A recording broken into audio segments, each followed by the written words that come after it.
Hello, everyone, and welcome to week two, the science of reading. In this short video, I'm going to talk to you all about the simple root of reading.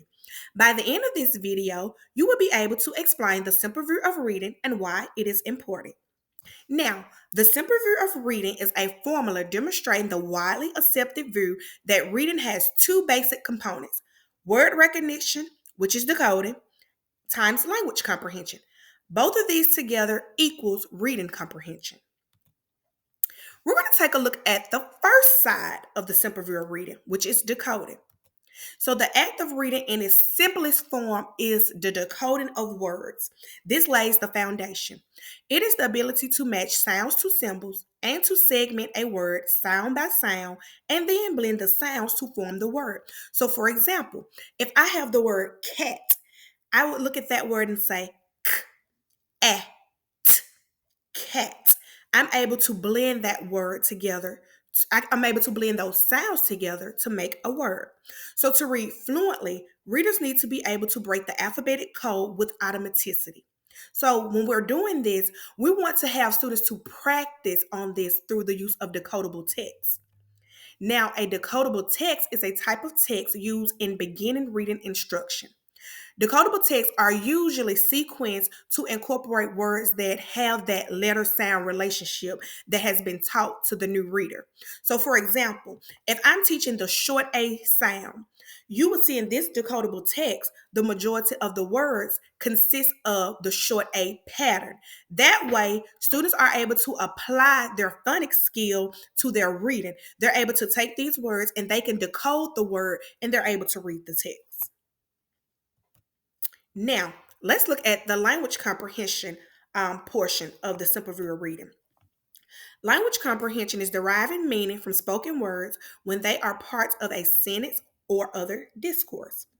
Now, when you think about language comprehension, there are several other words used by researchers to describe this portion of the simple view of reading. One common one is listening comprehension.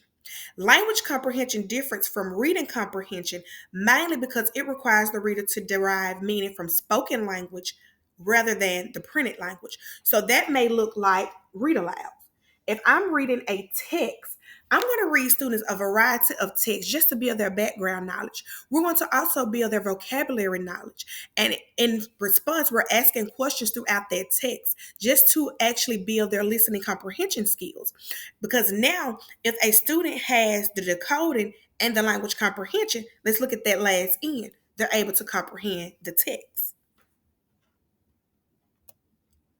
So the final portion of the reading, the simple view of reading, is for students to be able to read and comprehend what they're reading. We all know that is the ultimate goal of having students to read. So reading comprehension is deriving meaning from print. You have to remember that comprehension is not a single skill. It is a complex of higher level mental processes that include thinking, reasoning, imagining, and interpreting.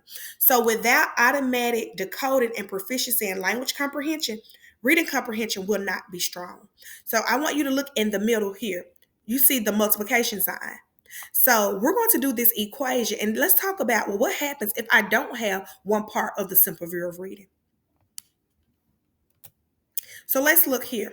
If I have decoding times my language comprehension skill, then the students will be able to be strong readers. They can comprehend the text. Now, let's say I have the decoding skills, but I don't have the language comprehension skill. I can read fluently, I can read fast, but I cannot tell you one thing I'm reading because I don't have that language comprehension skills. Students are not going to have reading comprehension. They can understand what they've read from the text. Now, let's say if I don't have any decoding skills, but I have the language comprehension skills. So now I have nothing in the decoding. I can't even call words. But if you read to me, I can recall and tell you what you're reading. When I get that printed material in front of me, if I don't have the decoding skills to actually sound out the words to read the text, what is 0 times 1? You are right, 0. Without the domains of both decoding and language comprehension, reading comprehension cannot be achieved. All right, thank you all. Enjoy the rest of your week. Bye bye.